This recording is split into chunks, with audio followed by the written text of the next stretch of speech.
मैले चाहिँ धेरै खोज्दा पनि मिटर पानीको मिटर भेटिएन, पुरिएछ, बालुवा आउँदै पुरिएछ, कुन साइडमा थियो पनि भेटिएन।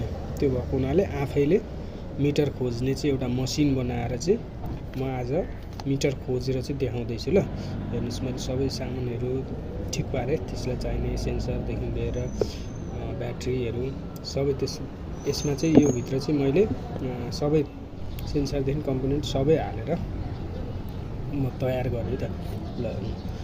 मैले भिडियो लामो हुन्छ भनेर मैले सर्टकटमा देखाएँ। मैले मेसिन बनाएर एकदमै रेडी पारेँ। मैले सेल्फी स्टिक चाहिँ प्रयोग गरेको छु है, यसो पक्ड्न ओर्न सर्च गर्न सजिलो हुन्छ भनेर। ल आउनुहोस् है त।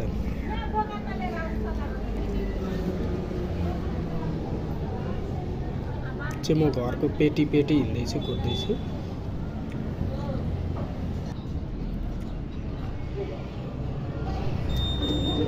ल यहाँनिर चाहिँ लाइट बल्ब है त। ल मेसिनले यहाँनिर देखायो। अब हेरौँ छ कि छैन है त। मलाई खोतलेर हेर्छु है त।